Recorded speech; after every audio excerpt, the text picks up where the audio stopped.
शिवा, बेटा शिवा, शिवा क्या सोच रहा है बेटा? चल खाना खा ले। माँ, पापा शराब पीना कब छोड़ेंगे? तू टेंशन क्यों लेता है बेटा, मैं हूँ ना। लगता है मुझे पढ़ाई छोड़नी पड़ेगी। क्यों, क्या हुआ? हुआ क्या माँ, स्कूल की फीस कभी टाइम पर पहुँचती नहीं। इस बात के लिए मुझे टीचर की भी सुननी पड़ती है। मेरे सारे दोस्त ऐसे देखते हैं जैसे मैं एक भिखारी हूँ। शराब हमारे पापा पीते हैं और लोग हमें बुरी नज़र से देखते हैं। हमारी कहीं कोई इज्जत नहीं है माँ। ऐसे क्यों कहता है पगले?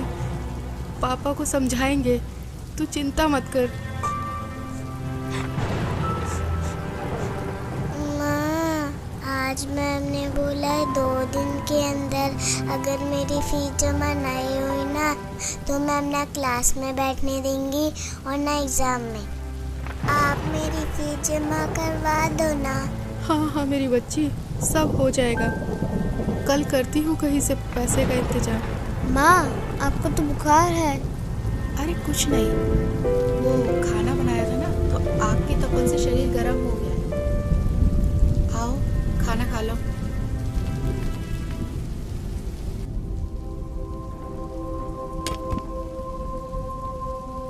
और हाँ, पढ़ाई छोड़ने के बारे में सोचना ही मत, समझे?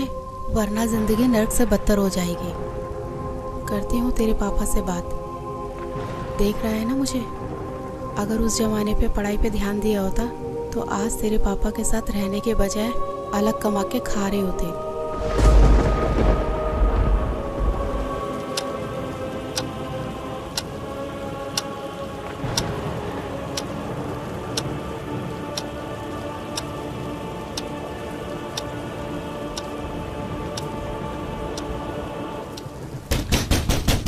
साले, दरवाजा खोल। साले, दरवाजा खोल। अबे कहाँ मर गई साली? खोल साले। इनका तो रोज रोज का ड्रामा हो गया। आज तो दरवाजा खोलूंगी ही नहीं। खोल नहीं तो तोड़ दूंगा इसको। खोल साले, दरवाजा खोल। अबे तोड़ दूंगा इसको साली, दरवाजा खोल। और कहाँ मर गई साली?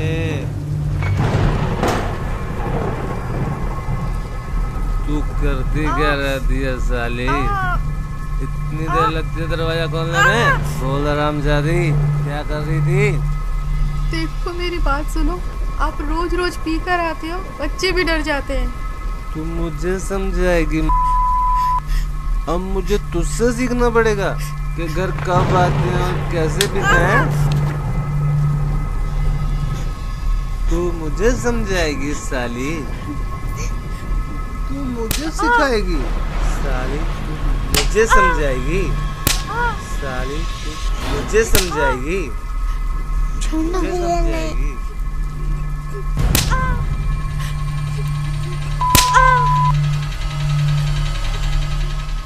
मुझे समझाएगी? पापा मत मारो ना माँ को, पहले से बीमार है। तेरी इतनी मजाल, तू मुझे रोकेगा? हैं? देख क्या रहा है? देख क्या रहा है? मत मारो। चल।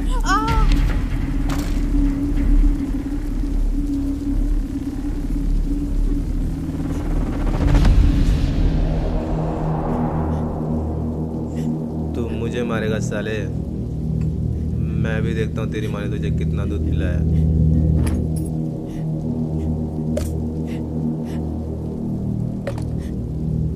आजा मार, मार साले, मार।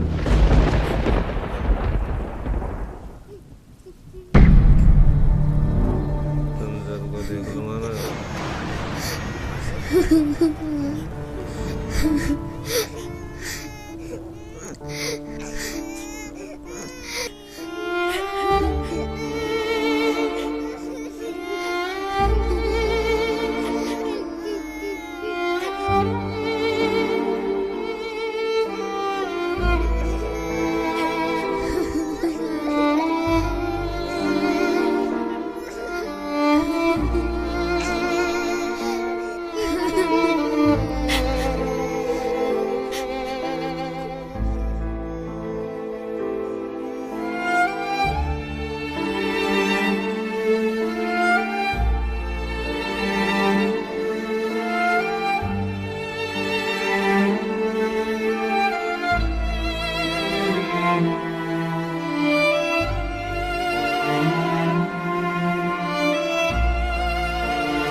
जी टिफिन। सुनो,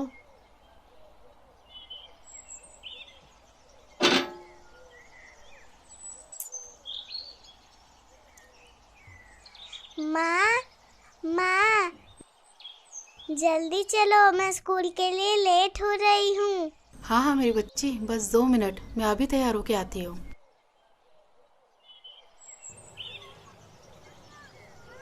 शिवा बेटा, तू आराम कर, मैं राधिका को स्कूल छोड़ के आती हूँ। ठीक है माँ।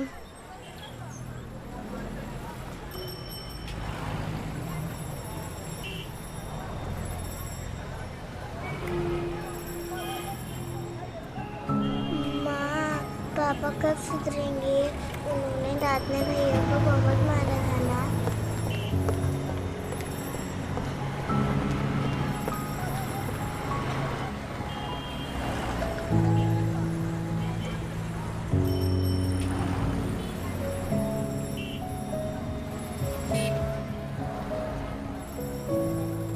हे भगवान, कब तक इन बच्चों को दिलासा दूँ?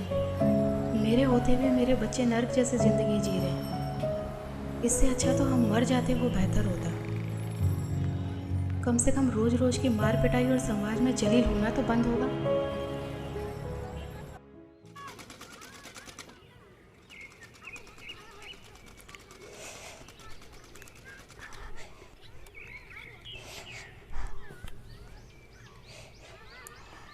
अरे मैं बोल रही थी ना कि मैं लगा देती हूँ।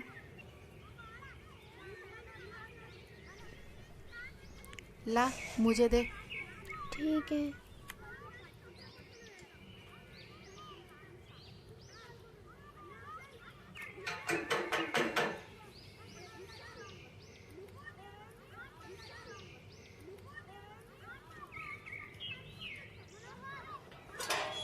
अरे नीलम दीदी, आइए आइए। और पुष्पा बहन, ठीक हो आप? बस दीदी, कट ही रही है। अच्छा, सूट सिल दिया मेरा? बस दीदी, वो आप ही का सूट सिल रही थी। अरे शिवा बेटा स्कूल नहीं गए आज? आंटी अरे वो कुछ नहीं, इसकी तबीयत खराब थी ना, तो इसलिए आज इसकी छुट्टी करा दी। अच्छा अच्छा पुष्पा, कल भाई साहब फिर शराब पी के आए थे क्या? रात को अब सबके चिल्लाने की आवाजें हमारे घर तक जा रही थी। क्या करे दीदी, पिछले जन्मों में कुछ पाप किए हुए हैं तो वो इस जन्म में भोगने ही पड़ेंगे। नहीं पुष्पा बहन, ऐसा नहीं है। मैंने आपको कितनी बार समझाया है, पूर्ण परमात्मा पाप कर्म दंड का भी नाश कर देते हैं। यहाँ तो पाप कर्म भोगते भोगते जिंदगी का ही नाश हो गया है, बस अब और नहीं। क्या मतलब? मतलब क्या है दीदी, इन्होंने सुधरना तो है नहीं, निकल जाऊंगी अपने बच्चों को लेकर, और क्या। कैसी बातें कर रही हो? ये तो समस्याओं का हल निकालने के बजाय उनसे दूर भागना हुआ। जब से इनके बिजनेस में घाटा हुआ है, इन्होंने तो घर का पूरा हुलिया ही बदल दिया है। रोज डेली शराब पी कर आते हैं और सारा गुस्सा हम पर उतारते हैं। हल निकालते निकालते मैं थक चुकी हूँ, बस अब और नहीं सह सकती। मेरे पास अब 2 ही रास्ते बचे हैं, या तो घर छोड़ के चली जाऊँ, नहीं तो फिर मैं आत्महत्या कर लूँ। नहीं पुष्पा, ये बिल्कुल गलत है, और आत्महत्या तो महापाप है। पुष्पा, अगर इस नरक भरी जिंदगी से निकलना चाहती हो तो उसका एक ही रास्ता है, जिसके बारे में मैं तुम्हें बार बार समझाती हूँ। तुम बस एक बार संत रामपाल जी महाराज जी से नाम दीक्षा ले लो, फिर देखना तुम्हारा जीवन कितना सुखमय हो जाएगा। एक सच्चे संत के पास हर समस्याओं का समाधान होता है। अच्छा मजाक करती हो दीदी, भला नाम दीक्षा लेने से भी इनका कुछ हो सकता है क्या? कितनी तो हमने झाड़ फूक करवा ली, कितने इनको नशा मुक्ति केंद्र में भेज लिया, और ना जाने कितनी इनको दवाइयाँ मैंने खाने में मिला कर दी, पर इनका नशा नहीं छूटा।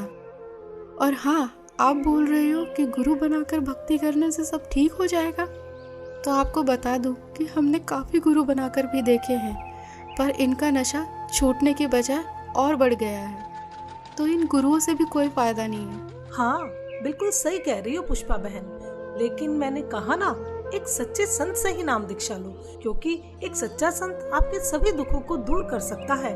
और संत रामपाल जी महाराज जी तो पूरे विश्व में एकमात्र ऐसे संत हैं जो शास्त्रों के अनुसार सत्य भक्ति बता रहे हैं, जिसके करने से राक्षस भी देवता बन जाते हैं। दीदी, मैं पहले से ही दुखी हूँ। मैं पैसे कहाँ से लाऊंगी गुरुओं के पास जाने के लिए? और आपको तो पता ही है कि घर की हालत कैसी है और इसके पापा कितनी शराब पीते हैं। मैं सब जानती हूँ, मैंने भी ये नरक भोगा है। पुष्पा बहन, क्या तुम भूल गई जब मेरे पति शराब पीते थे, वो घर के अंदर होते थे, मैं बच्चों को लेके बाहर रात गुजारती थी। जो भी हाथ में आता था वो सब कुछ बेच देते थे। हमें पीटना उनका रोज का काम था। लेकिन हाँ, जब मैंने संत रामपाल जी महाराज जी से नाम दीक्षा ली तो आज मुझे देखो, मैं अपने घर में सुख और शांति से रह रही हूँ। अब मुझे किसी तरह की कोई परेशानी नहीं है। मेरे पति ने शराब पीनी छोड़ दी और परमात्मा की दया से उनकी नौकरी लग गई। और हाँ, पैसों की चिंता मत करो, संत रामपाल जी महाराज जी के आश्रम में किसी तरह का कोई पैसा नहीं लगता। अच्छा? हाँ बिल्कुल। हाँ दीदी, सही कह रहे हो। आपकी पहले क्या हालत थी ये तो मैं अच्छे से जानती हूँ। तो फिर जब संत रामपाल जी महाराज जी से नाम दीक्षा लेने के बाद मेरे पति का नशा छूट सकता है तो भाई साहब का नशा भी गारंटी से छूटेगा। पता नहीं दीदी, वो दिन कब आएगा। मेरी बात मानो, कल मेरे साथ सत्संग में चलो, वहाँ से नाम दीक्षा ले लो, फिर देखना आपके पति की नशा करने की आदत भी छूट जाएगी और आपके घर की आर्थिक स्थिति भी ठीक हो जाएगी। जी ठीक है दीदी, कल संत रामपाल जी महाराज के सत्संग में भी चल के देख लेती हूँ। जहाँ इतना सब कुछ कर लिया तो इतना और सही। जी ठीक है जी।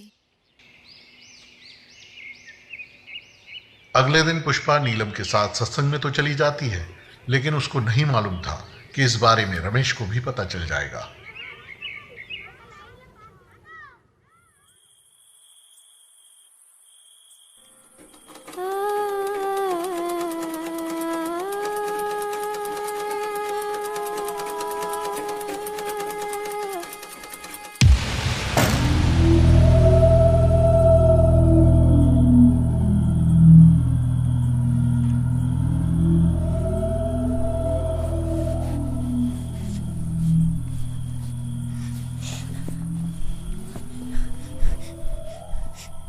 क्यों री, बहुत शौक चढ़ाते हो सत्संग में जाने का? मुझसे पूछे बगैर तेरी हिम्मत कैसे हुई घर से बाहर जाने की? हैं? कोई और जगह नहीं मिली पूरी दुनिया में? सत्संग में जाती है साली, सत्संग के बहाने कहाँ जाती है?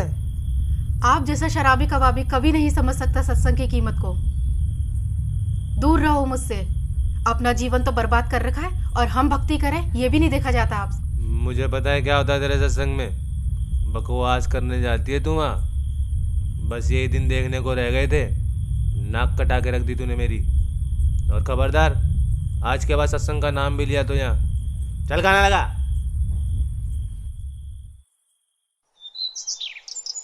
रमेश सत्संग को बहुत बुरी जगह मानता था, लेकिन कुछ दिन बाद जब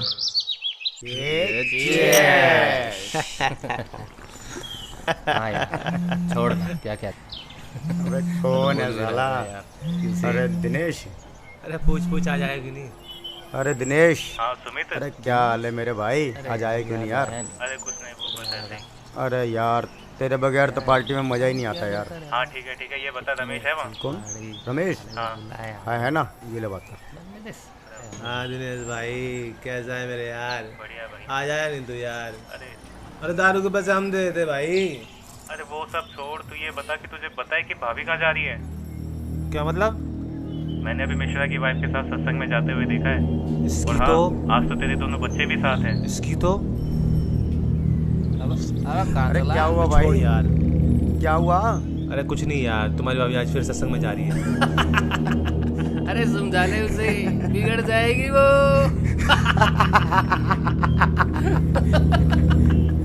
हाँ भाई छोड़ यार, आकर बात करता हूँ। अपने दोस्तों के सामने हुई इस बेइज्जती को रमेश सहन नहीं कर सका और गुस्से में आग बबूला होकर वहां से निकल गया।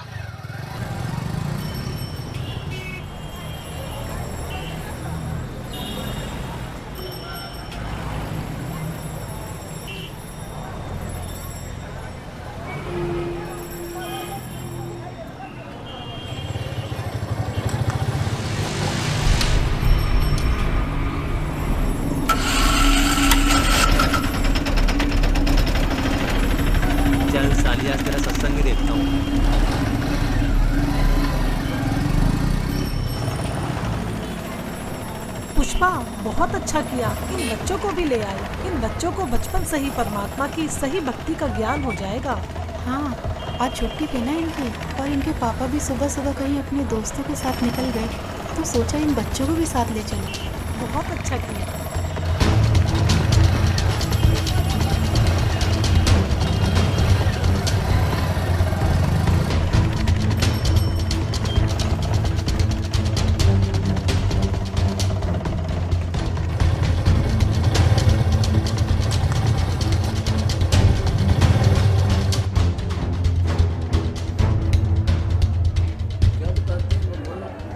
परमात्मा हमें याद दिलाते हैं।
सच है भगत जी, इधर नहीं जाना आपको। क्यों?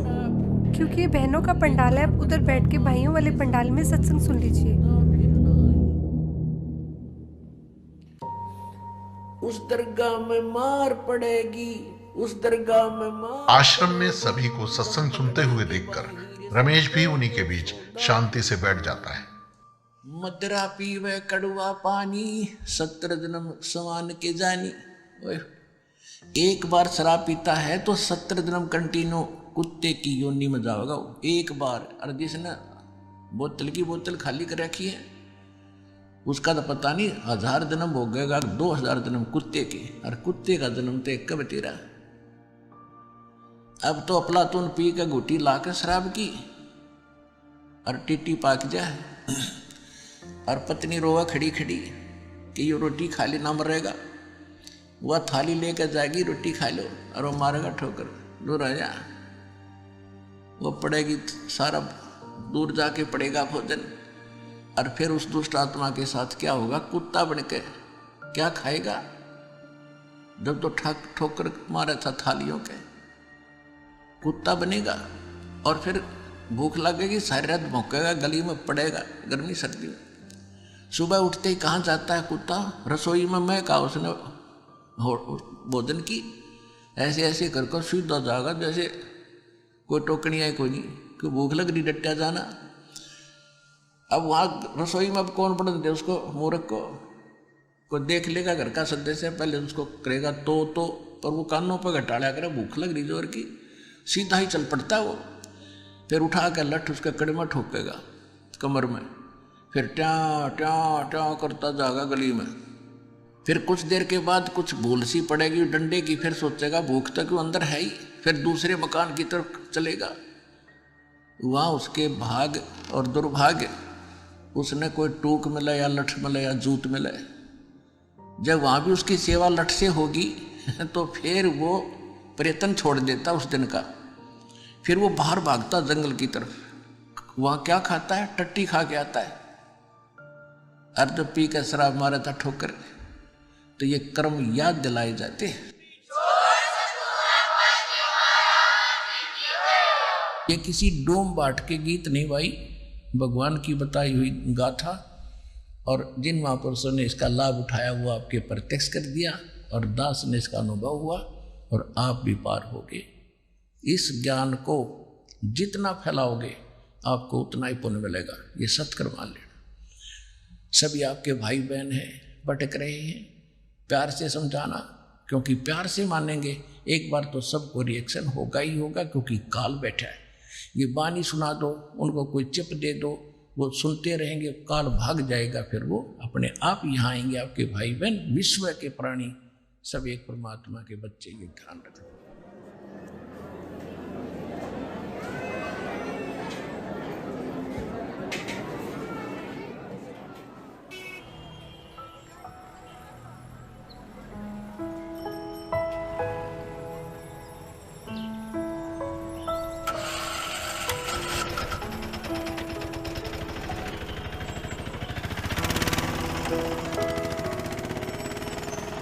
और राधिका बेटा, आपको सत्संग में जाना कैसा लगा? मुझे तो बहुत अच्छा लगा आंटी। और शिवा बेटा, आपको कैसा लगा? आंटी जी, सत्संग में जाना तो मुझे भी अच्छा लगा। अब डर है कि पापा पिटाई ना करे। बस दीदी, अब तो परमात्मा ही दया करेंगे।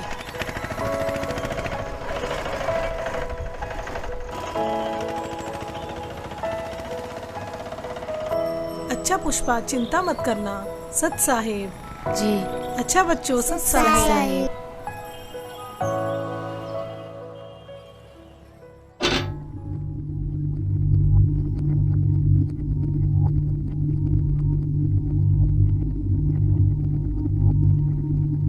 हाँ,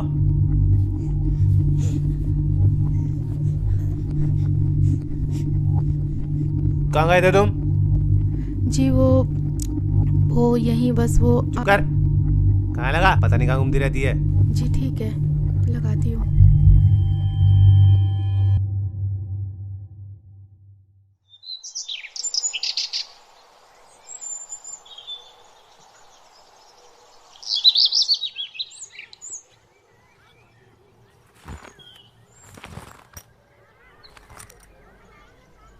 चलता हूँ।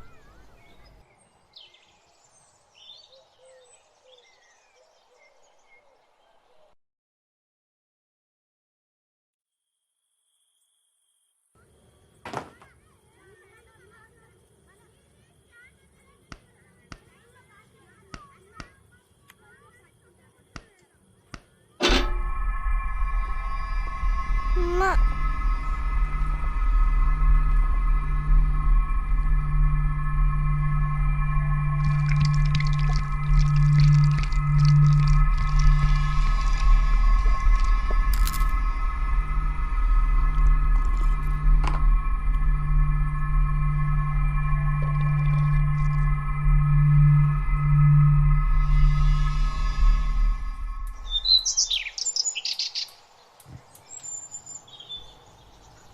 हाँ, टिफिन रेडी हुआ क्या?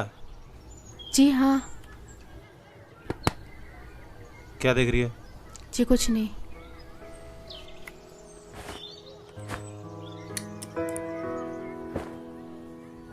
बच्चों की फीस जमा कराई क्या? जी नहीं, वो अभी नहीं। ये ले पैसे, बच्चों की फीस जमा करा दियो।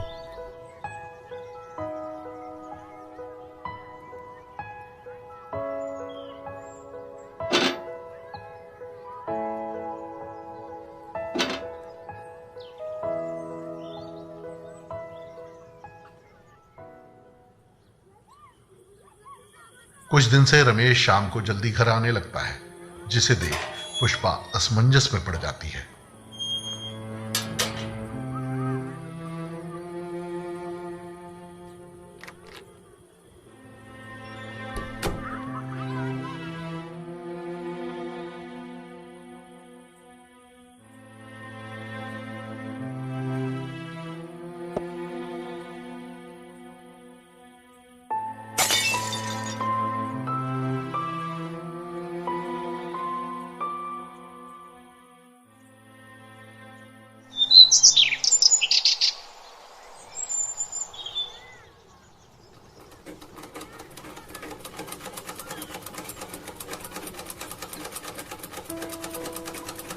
माँ, पापा आजकल दारू घर पर लाकर क्यों पीने लगे?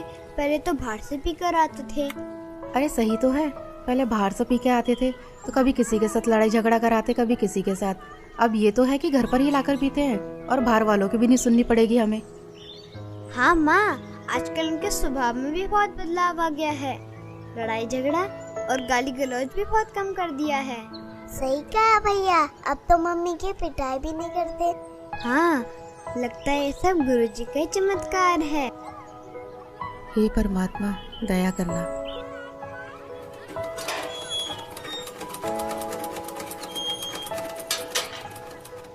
अरे नीलम दीदी, आइए आइए। और पुष्पा, कैसी हो? बस दीदी, मालिक की दया है। अच्छा पुष्पा, मैं ये बताने आई थी, कल सत्संग है आश्रम में, क्या आप चलोगे? नहीं दीदी, कल तो इनके पापा की छुट्टी है, तो नहीं हो पाएगा। कोई नहीं। हाँ, अगर पिछली बार की तरह इनका बाहर जाना हुआ तो चल पड़ेंगे। जी मालिक ही दया करेंगे। अच्छा बहन, चलती हूँ। सत साहेब। सत साहेब।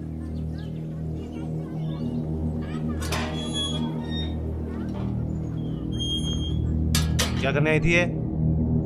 कुछ नहीं जी, वो बस ऐसे ही इनके कपड़े थे तो पूछने आई थी। चल चुप कर, बकवास करती रहती है। और हाँ, कल सुबह मुझे जल्दी जाना है, खाना जल्दी बना दियो, कहीं सोचो छुट्टी है मेरी। जी ठीक है। रमेश की इस बात को सुनकर पुष्पा खुश हो जाती है कि ये सुबह जल्दी निकल जाएंगे तो मैं सत्संग में जा पाऊंगी।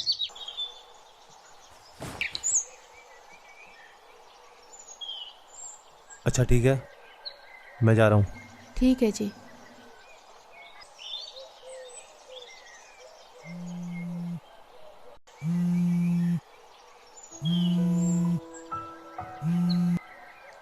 हाँ नीलम दीदी।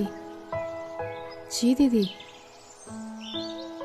हाँ दीदी, मैं 5 मिनट में तैयार होके आती हूँ। जी जी जी। माँ, हमें भी ले चलो ना सत्संग में। हाँ माँ, हाँ बहुत अच्छा लगता है। ठीक है मेरे बच्चों, तुम्हें भी लेके चलती हूँ, चलो। पुष्पा आज भी नीलम के साथ अपने दोनों बच्चों को लेकर सत्संग में पहुंच जाती है, इस बात से बेखबर कि आज यहाँ उसके साथ क्या होने वाला है। कोई आपत्ति आओगी कैसे खड़ा करूंगा।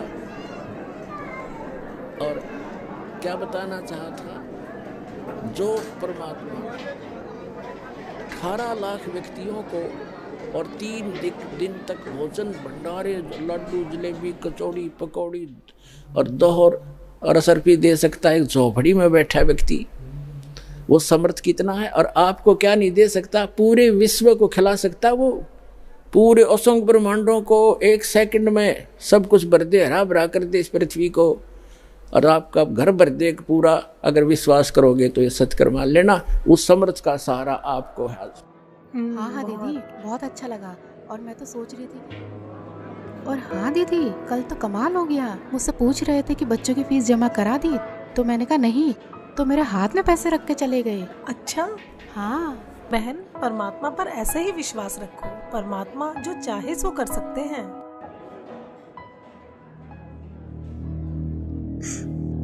पापा, पापा, माँ। हाँ बेटा। पापा। अरे पुष्पा, जाओ। नहीं दीदी, मैं नहीं जा रही। जाओ। ठीक है, जाते हैं।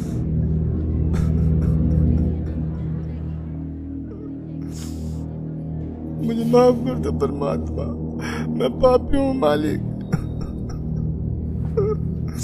क्या हुआ जी? मुझे माफ कर दो पुष्पा, मुझसे बहुत बड़ी गलती हो गई।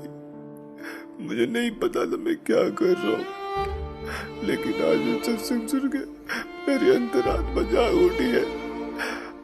मुझे गिलानी हो रही है अपने कुकर्मों में। मुझे माफ कर दो पुष्पा। कोई नहीं, आप रोइए मत।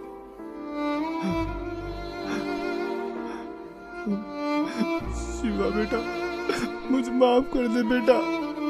मैं आज के बाद कभी भी तुम्हें शिकायत का मौका नहीं दूंगा।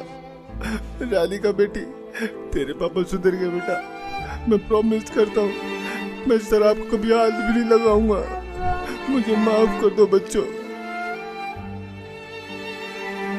नीलम बहन जी, आपका बहुत बहुत शुक्रिया जो आपने मेरे पूरे परिवार को यहाँ का रास्ता दिखाया।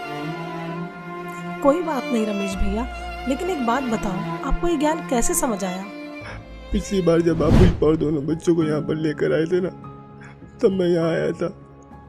उस दिन मैं आप लोगों के पीछे पीछे यहाँ तक आया था, ये सोच के कि यहाँ कुछ गलत काम होते होंगे तो इन लोगों को रंगे हाथ पकड़ूंगा। लेकिन मैं गलत था, क्योंकि सत्संग में जो बातें बताई गई उसे सुनकर तो मेरा दिमाग ही घूम गया, जिसके बाद मैं किसी को बगैर बताए यहाँ से निकल गया और आश्रम से जीने की राह पुस्तक भी ले गया। बस इस ज्ञान को मैं अच्छे से समझना चाह रहा था कि आखिर सच्चाई क्या है। मैंने घर जाते बुक को पढ़ना शुरू किया और टीवी पर जो संत रामपाल जी महाराज जी का सत्संग आता है उसे सुनने लगा। मैं ये बिल्कुल भी नहीं चाहता था कि पुष्पा और दोनों बच्चों को ये पता चले कि मैं संत रामपाल जी महाराज जी का सत्संग सुनता हूँ। मानो एक रूटीन सा बन गया हो कि शाम को घर आकर दारू पीता था और सामने सत्संग भी चला देता था। जीवन वो कोढ़ से दुख होता हो, कुष्ठ से, इतना कष्ट आपको माँ के गर्भ में उस पीरियड में हो जाता है। तो उस समय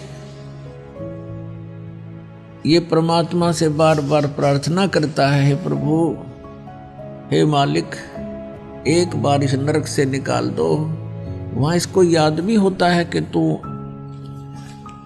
ये कष्ट किस लिए भोग रहा है। उसको याद होता है उसमें कि मैंने पहले बहुत से मनुष्य जन्म प्राप्त किए, साधना की नहीं, और जिस कारण से 84 लाख योनियां भी भोगी, कुत्ते गधे सुअर के जीवन उसको खूब याद आते हैं। फिल्म चलती रहती है उसकी।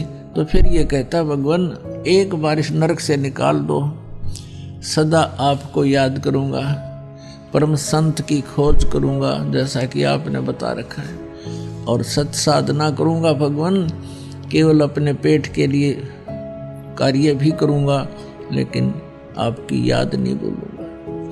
अब परमात्मा कहते हैं बाहर आ जाता है प्राणी और आते ही सबसे पहले भगवान भूलता है, बाकी सारी बकवाद याद कर लेता है। शराब पीनी, मांस खानी, सिनेमा देखना और 36 फंड, बड़ी कोठी कार बनानी। तो कहते भगवान बोल कर सब कुछ याद कर लेता है ये। फिर परमात्मा ही याद दिलाने आते हैं उसको। सत्संग सुनते सुनते मुझे कुछ ज्ञान भी होने लगा और दारू से तो मुझे नफरत सी हो गई थी।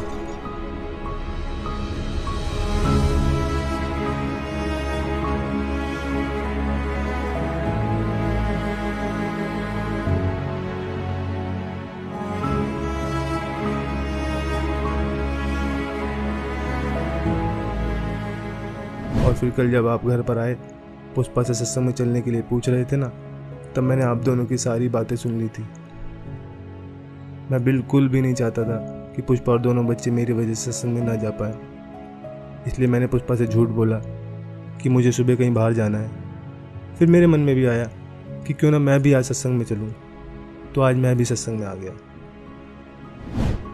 संत रामपाल जी महाराज वाकई में पूर्ण संत हैं, जिन्होंने मेरे पूरे परिवार के साथ साथ मुझे भी यहाँ खींच लिया और मेरे अंदर के राक्षस को मारकर एक देवता बनने का रास्ता बताया। सुबह का भूला यदि शाम को घर आ जाए तो उसे भूला नहीं कहते। और अब आप संत रामपाल जी महाराज जी का ज्ञान समझ गए हो, तो इससे बड़ी खुशी की बात और क्या होगी। जी, अब मुझे भी नाम दीक्षा दिला दीजिए, जिससे मेरे पाप कर्म कुछ हल्के हो सके। हाँ हाँ, क्यों नहीं भाई साहब, आइए। जी हाँ बच्चों, चलो। आज रमेश भी संत रामपाल जी महाराज जी से जुड़ जाता है और अगले ही दिन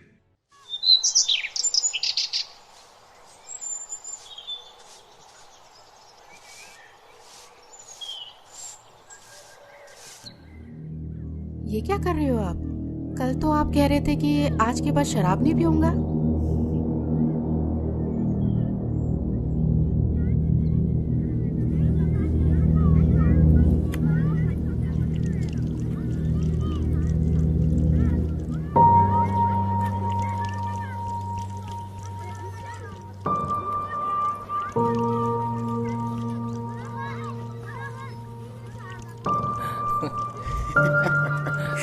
कल तो पुलिस वालों ने बहुत मारा यार। अबे देख देख। अबे रमेश, ये क्या कर रहा है यार तू? पागल हो गया क्या? क्यों? अबे इतनी महंगी दारू तू नाली में गिरा रहा है। भाई मैं पागल हुआ नहीं हूँ, पागल था, लेकिन अब मैंने संत रामपाल जी महाराज जी से नाम उपदेश ले लिया है। और मुझे अब ये ज्ञान भी हो गया है कि इसे पीने के बाद कितना पाप लगता है। सोचो एक आकर बिल्ली आज को चली। हाँ यही समझ लो। अबे तो गिराने से क्या फायदा, हमें दे दे। भाई जब मुझे ज्ञान नहीं था ना तब तक मैंने तुम्हें खूब पिलाई, लेकिन अब मुझे ये भी पता चल गया है कि ये चीज़ मैं किसी को पीने के लिए भी दूंगा ना तो भी मैं पाप का भागी बनूंगा। तो ये जहर मैं अब किसी को भी नहीं दे सकता। चल यार ये तो बाबा बन गया है। अंकल जी यही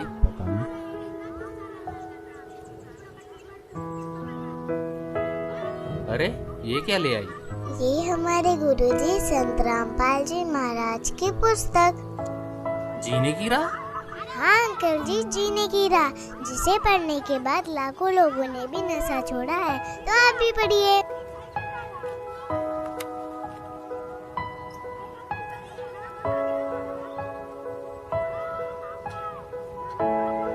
हाँ राधिका बेटा, आपने बोला है तो हम जरूर पढ़ेंगे। अच्छा तो बोलो फिर। बंदी छोड़ सतगुरु रामपाल जी महाराज की जय हो।